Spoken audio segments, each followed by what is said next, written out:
All right. What's up, my financially intentional people? So Leisa Peterson is no stranger to the Financially Intentional podcast, formerly Nurses on Fire.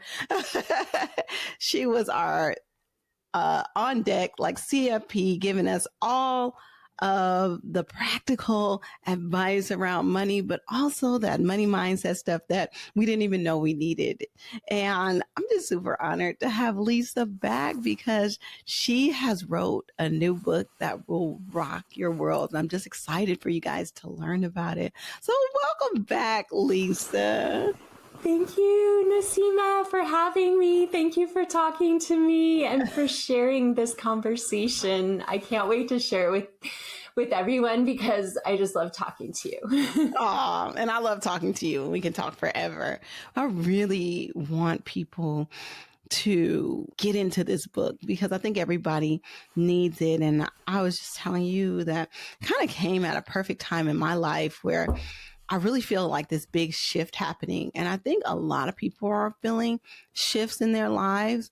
And if they don't feel a shift, they know that something needs to change, especially just with what's going on right now, especially in this country politically, and just people like questioning, what is this life even? And I really just think that this book gives the story, which everybody loves the story, right? Everybody loves a really, really good story, and the story is beautiful. But also, you have exercises in this book that forces people, not forces, but guides people into really thinking about how they can apply these concepts to their lives. So anyway, let's zoom out, back out, and let's talk about what this book even is and what inspired you to take a whole year of your life to write this book. So, funny story. My first book, Mindful Millionaire, that came out in 2020, around the time that we were talking, right, in your show. A woman inspired that book and helped me really get centered. And I said to her, I want to take you somewhere that you've never been before as a thank you. And it got put off because of the pandemic, but we went to Paris for 10 days in 2023. So 2 years ago. And I thought, I'm going to show you this experience of abundance. And instead of that happening, because she had never been there, because she had never been to Europe, because she is who she is. Like, she is a deep person who really lives life to its fullest. And she showed me a whole new way of experiencing Paris. But it wasn't just Paris. Like, it was like I awakened to a part of myself that I didn't know was in slumber. Even after writing my book, even after talking so many years about abundance, even after building wealth, she showed me that real abundance isn't just about the money, right? Money is important. You talk about it. I talk about it. But that we have to be really careful not to get so distracted by the money that we miss out on living our life in the present moment. And I didn't know she was inspiring a book at that time. In fact, it would take me a whole year before it even came to me. But my publisher invited me to write a book about abundance. And I started writing that book as a nonfiction book. And in the back of my head, I kept thinking about the trip. And I was like, something happened in that trip, but I don't even know what it was, but it changed my whole life. And I started writing a little bit about what happened for us, but it became a whole fictional parable, The Money Catalyst.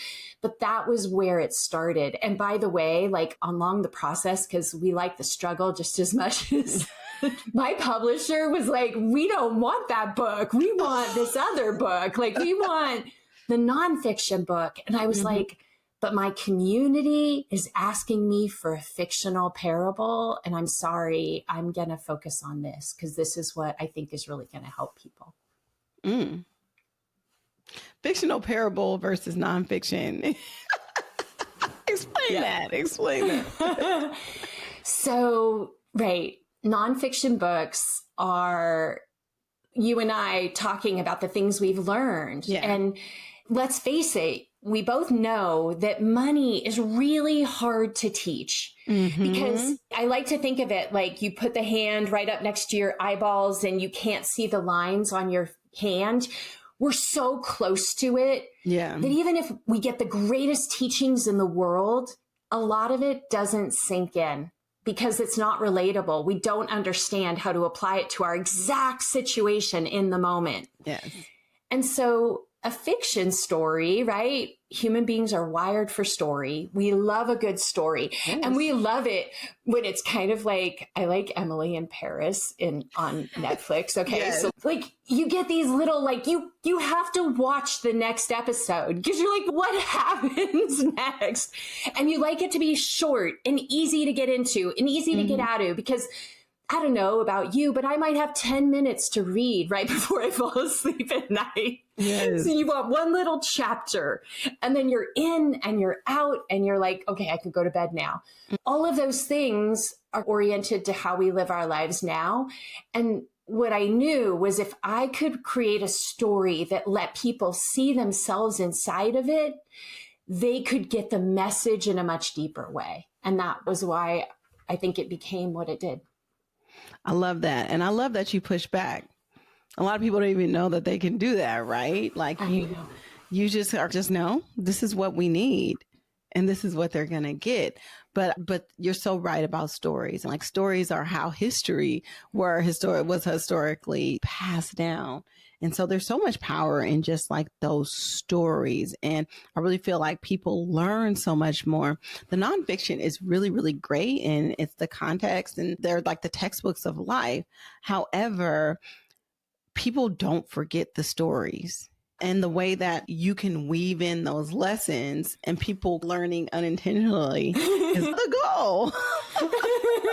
Exactly. It's, wait, I learned something, but I don't even know how I learned it because it was just so fun and entertaining while you were getting the teaching.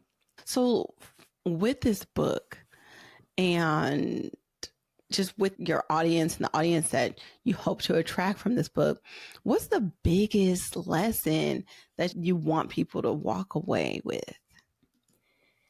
I think there could be my interpretation of what I wanted as the writer, but I feel like it's more helpful to actually talk about my husband for a second because he's really involved in this book.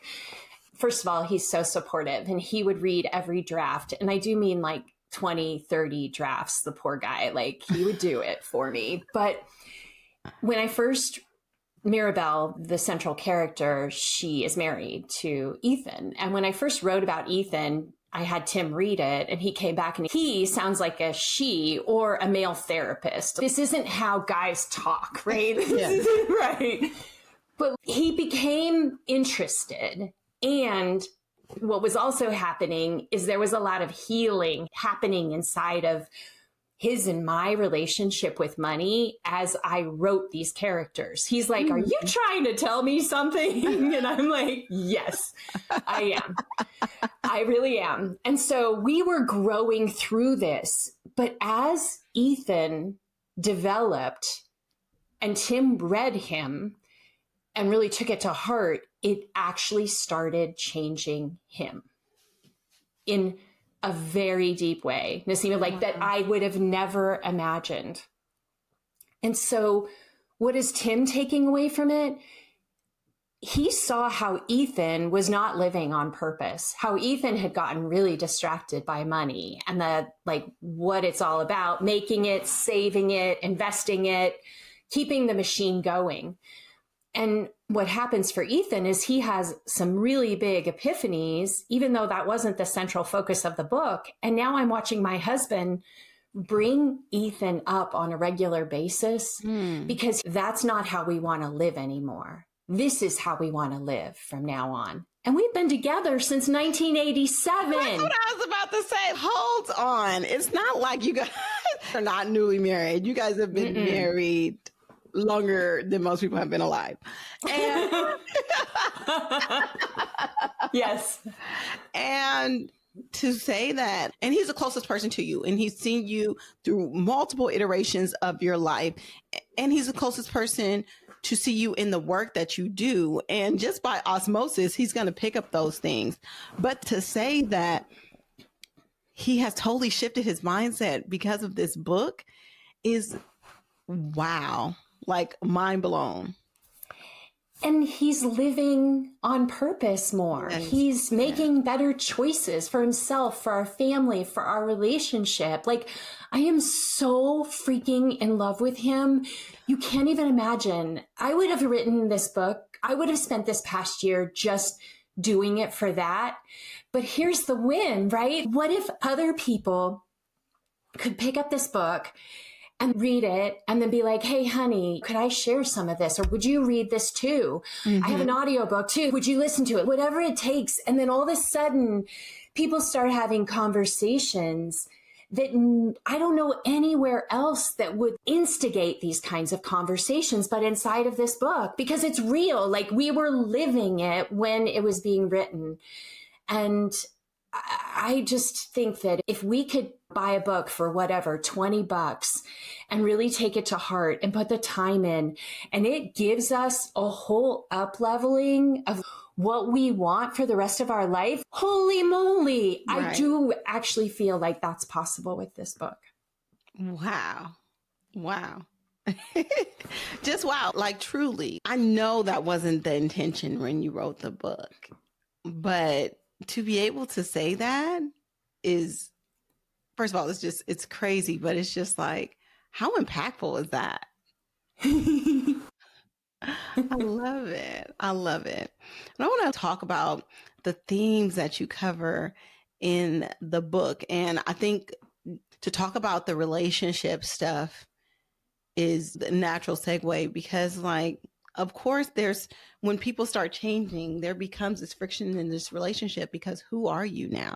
And I think oftentimes when there's this kind of friction, people think that maybe that's a sign that they need to move away from their relationship, or maybe this relationship can't sustain through this next era in their lives. So, like, how do you think people can grow without leaving other people, AKA their partners, behind? Yeah. It's so interesting because I feel like that's what's happened in my relationship with Tim. But then here I had this book where it's covering a couple months, right, in somebody's life. Mm-hmm. And what started to come to me was the importance of doing things that I didn't do many years ago, which was being really integrous with the fact that, hey, I need to grow. I need to change. I need some space right now. And I'm worthy of that space. And so Mirabelle puts her foot on the ground or in the sand and says, hey, I need this for me. Mm-hmm. And I don't know what's going to happen with us. Mm-hmm. I don't know, but for the first time in my life, I need to go on this journey, and I need it to be about me. And she does that. And it is not easy because she's got all these voices in her head saying, I need to be a good mom, or a good daughter, a good wife, a good girl, like all those stories.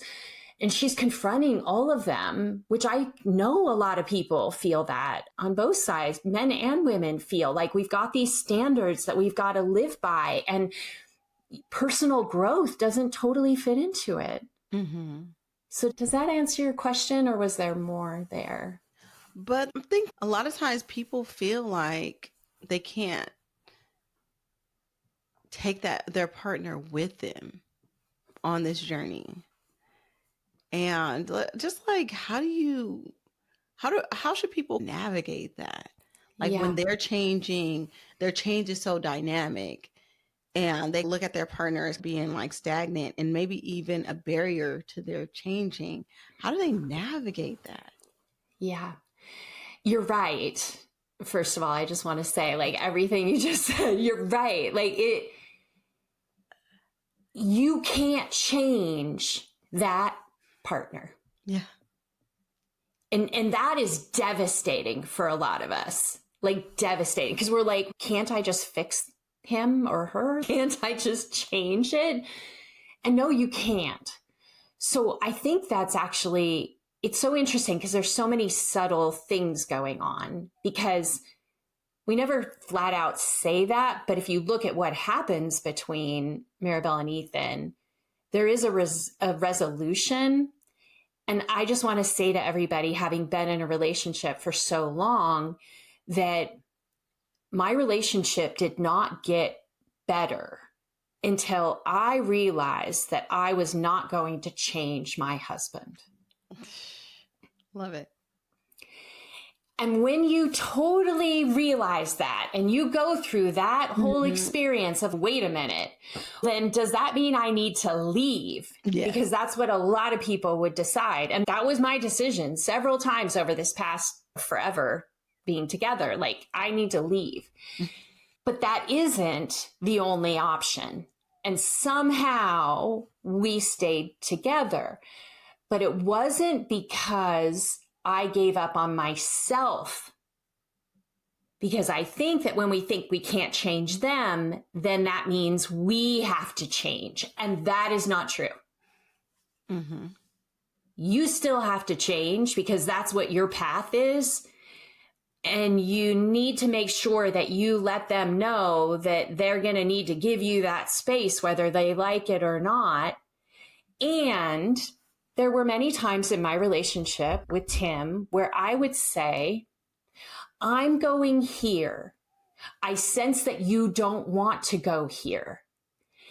And I'm okay with that, but just know I'll be over here. And I let him have to figure out how he was going to come over there if he wanted to.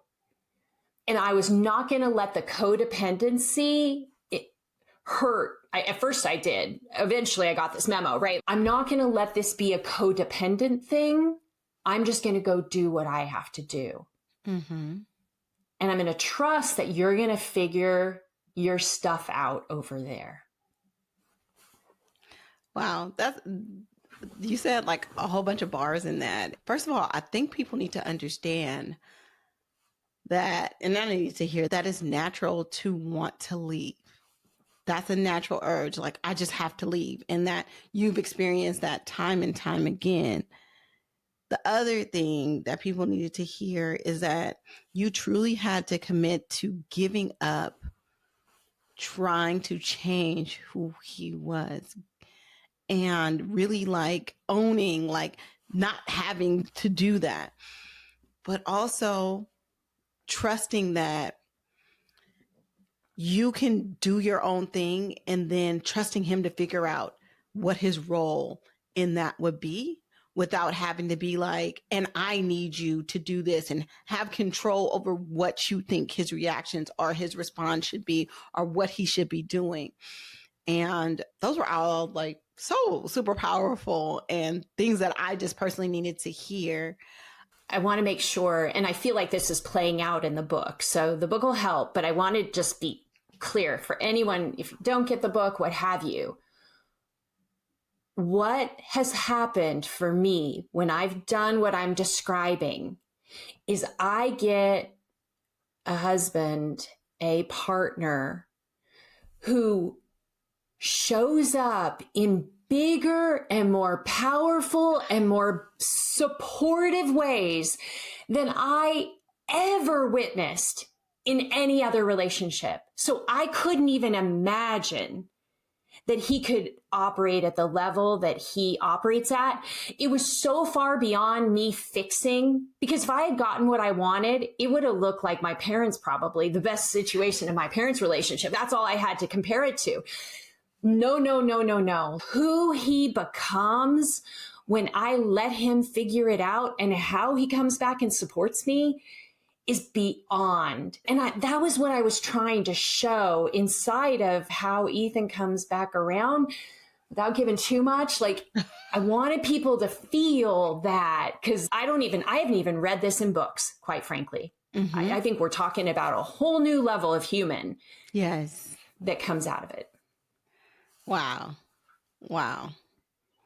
I just, we could spend the whole conversation just on this one piece. And I think it's super important. But I think so many people just need to hear that right now. Or maybe it's just me and being selfish and I need to hear it. I don't know what it is. But I don't think people understand the benefits of having a true partnership and what it actually brings to your life, but also in giving up this control of what the perfect picture is and listening to these outside voices that you think should shape your relationship and giving it like that room and people the room to actually develop on their own.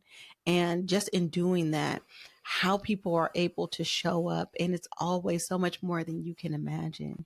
And I don't know, I'm just here for that. I'm here for that message. And I love that has happened for you. And I love how it played out in the book as well.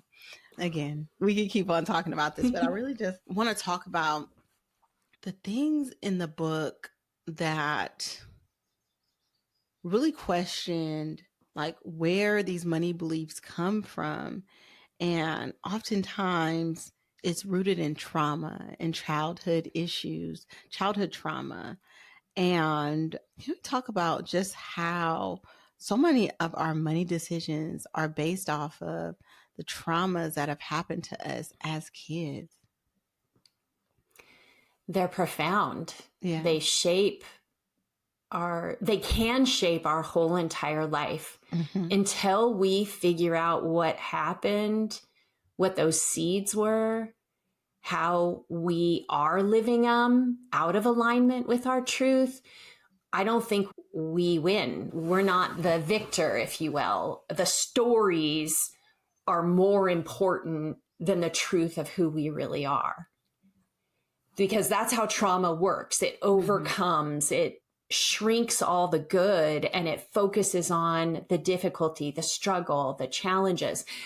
And what's so weird about it is it manifests differently for each and every one of us. Like, we can't just look at somebody else's story and say, oh, that's my story. There may be elements of it, but we really got to get into our own story and we got to understand where some of these roots are. The point isn't to discover all of them. That would probably take more than one lifetime. Right. But the point is to find those major themes that are running the narrative in the background of our lives and get to the bottom of them. And in the book, there was one main theme that, by the way, is a very, very common theme. So just to remind folks, or for anyone new, I didn't come from very much, born in Oakland, made money my God at an early age, and then focused on money for many years until life's tragedies started happening. And then I started rethinking this relationship with money. And so now for the past 30 years, I've been helping people with their money. But the past 11 years, I've been coaching people in the relationship with money. Now, one of the things that's so wild that I didn't totally see until I was writing this book is how common it is when the father figure is absent in some way in a child's life. Or an absent can be like physically present, but not really teaching about money, not really showing a certain way of being without money. Like when there's struggles, particularly with the father figure in the home, I've noticed a lot of people struggle in their own relationship with money. Oh, and I'll say I struggle, even though I have money and I focused on money, that was the problem. Is he was so bad with money that I was so paranoid to not be like him that I focused on money. So anyways, there is something there about in this patriarchal society that we live in. I'm not saying this is right or wrong. I'm just saying the father figure has a lot to do with our relationship with money. Have you seen that before? Or do you think I'm... No, I 100% yes. Agree. Yes. Yes. So I 100% agree. Yeah. So that trauma ends up playing out over and over and over again in our relationship with money if we don't figure it out and start to heal it. Yes.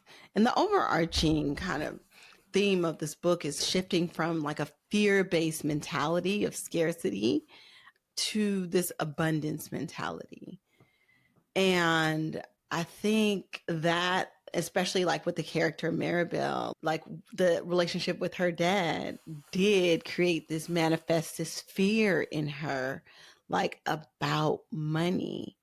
And so a lot of this journey isn't about the things that people think they need. Oh, I need to be better at investing. I need to be better at budgeting. It's really about healing that mindset and really just focusing on understanding like where that came from and working on, oh, like this is some stuff from my dad. Like, why do I think like this? And how do I now change that to know that everything is going to be okay and that there's enough? And I think in watching that story with Maribel like unfold helps people to understand how to do that for themselves. Yeah. Exactly. That's Yeah. exactly what's going on. Yeah. I love that. The I other love thing that. was like the two, there's scarcity and there's the abundant world. And so it's like exposing people to like the intensity of these worlds that we could live in and the contrast between them both as being one way to take something that's so close to us and then being like, wait a minute, that's not right. Of course, that's not right. Did that part speak to you? Definitely.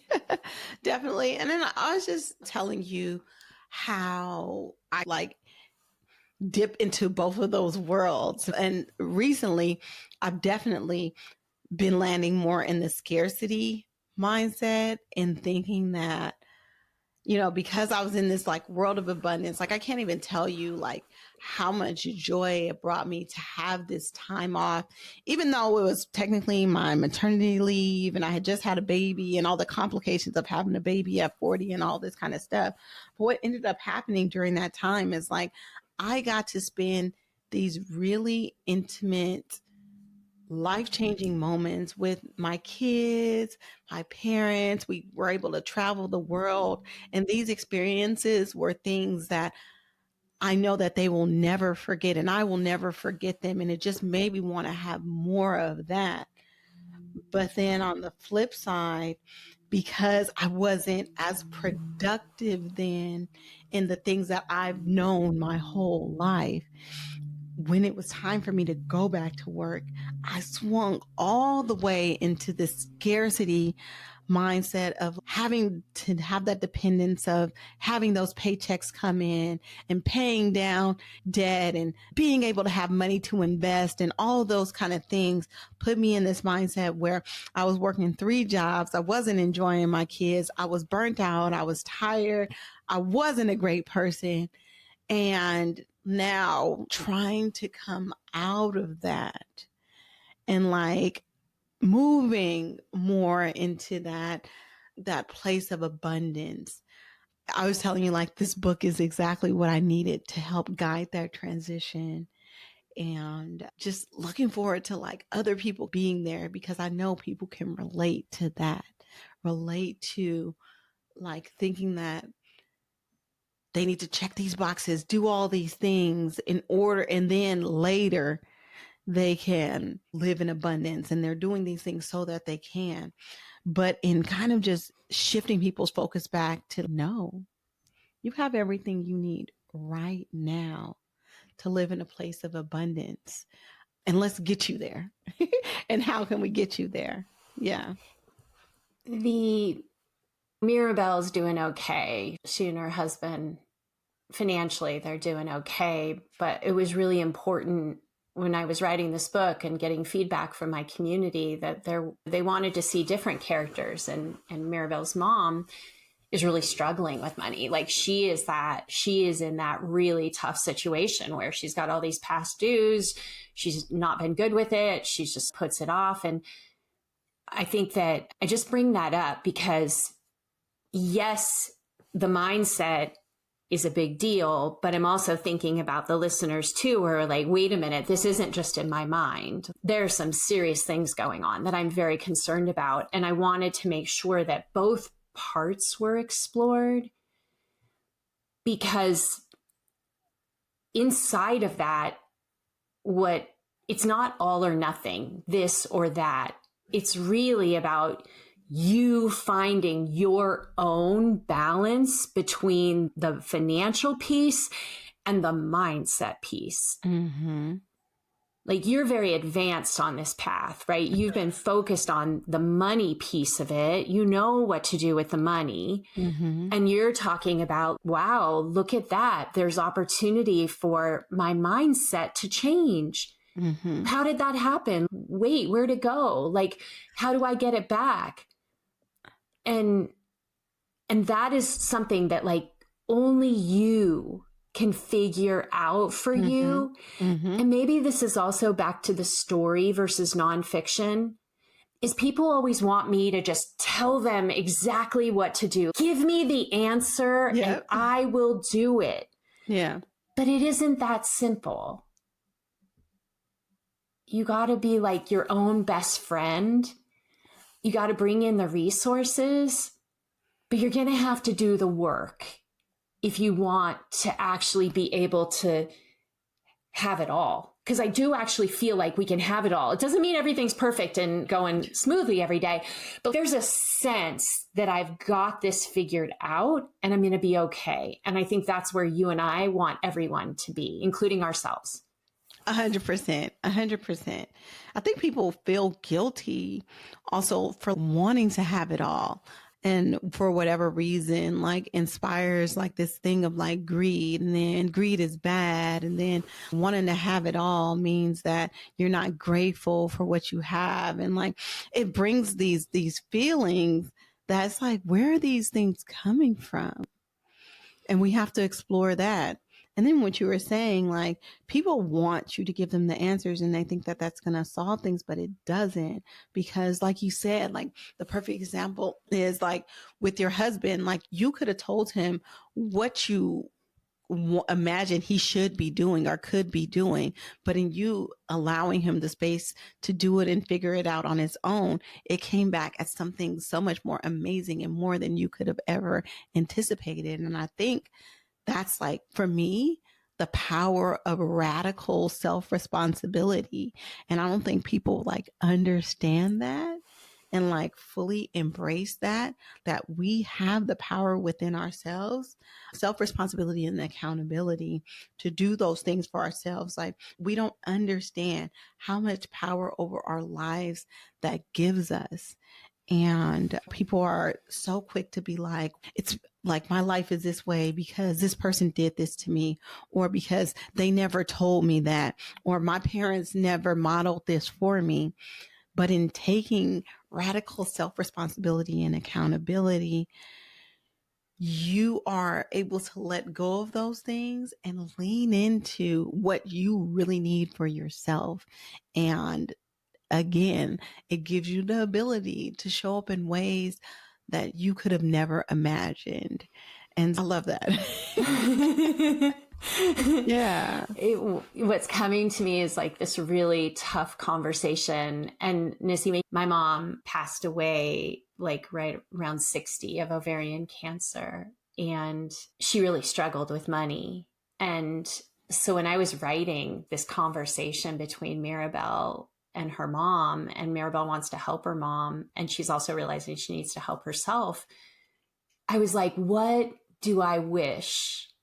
How do I wish I could have been with my mom when she was struggling with money? And there's just so many things when you get to I'm gonna be 59 this year. And it's like, there's a lot of time spent looking back, not in regret, but what did I learn that I wish somebody could have helped me with when I was younger, whether it be with a parent or with a child or with a partner, with friends. So many of those things were playing out because let's face it, money is not going to be the thing we're thinking about when we take our last breath. It's going to be relationships. Mm-hmm. Yep. And it's funny how much relationships and money have to do with each other. Yep. 100%. I get things is more about your story and then about the book, but like you're about to approach that age. And it's just, I know it, I don't know. For me, it's like one of those milestone things that it makes you reflect on. Oh my God, what if I just had one more year on this earth? What would be the most valuable thing to me, or what would be the most important thing to me in that 1 year? Yeah. Yeah. Living life as if we don't know how much time we have, because we really don't. We don't. We don't. And when we think of it that way, I wrote a post about this today. It was like, can you pay attention to your life and believe that you have more control than maybe it feels like you do in this moment? But if you had more control, then, you know, the things that you're doing, would you want to do them over and over again every day? Because if not, then maybe there's some things that might want to change in your life. And that's what's happening with money. Like every single day. Is this how you want it to be for the rest of your life? Because if not, you're the only one who can change it. Yep. And you and I are all about creating tools to help people get out of that same way of thinking that we've been doing yesterday and the day before, and like trying something different. That's all that we're doing here. Yes. Yes.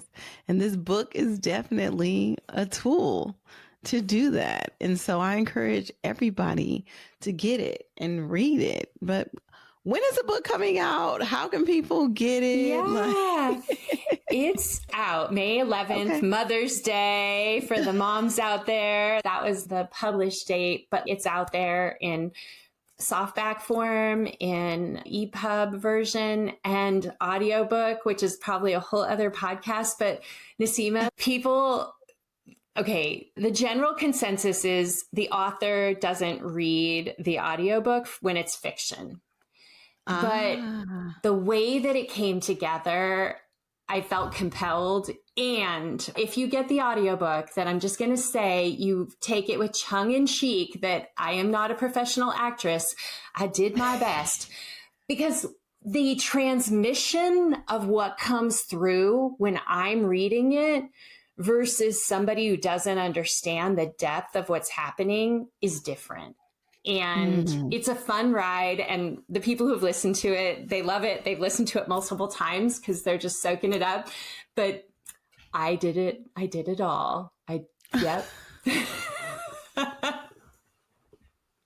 I love your voice, and I think that you're incredible. So I don't doubt the audiobook is amazing.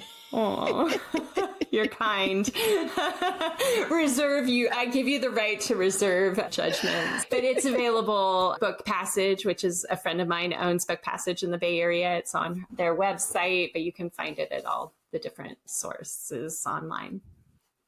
Yeah, and I love like Book Passages and supporting local bookstores. Yes. When you're buying books. But also I'm like an audiobook fan. Like that's how I really get through the hundreds of books that I read. That, because I can do it anywhere. It just gives me ability to keep on engaging and learning as I'm on the move. So I always encourage people to listen to audiobooks. My superpower is listening to stuff at 2x speed. I thought it was a superpower, but really it's just that I have ADHD and it's the only way I can process it. I know, me too. Imagine trying to read it and then go like pause, like. Yes. That's funny. But I really encourage everybody to pick up a copy of this book. And I know it's transformational, but in ways that I don't even think people know.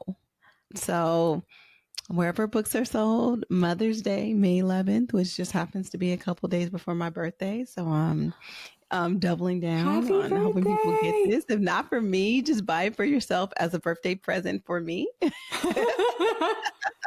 Or a Mother's Day present, whatever you want to do.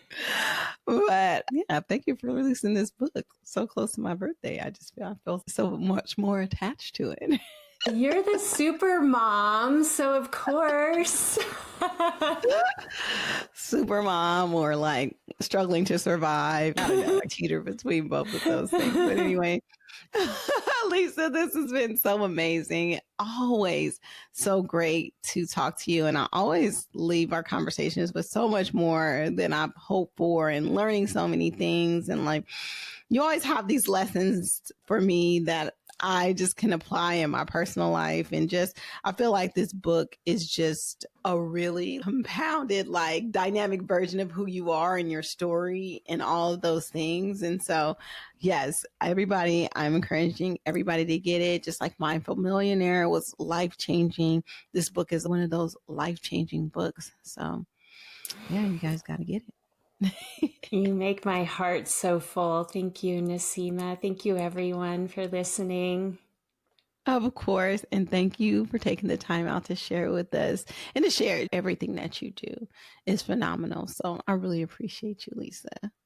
Thank you. And it's moneycatalystbook.com because there's all kinds of really good freebies that go with the book. I want to say that. Oh, Mm-hmm. yes. So we'll have the links in the show notes, but mycatalystbook.com is where you can find it. And you guys, I can't wait to hear how much you enjoyed it.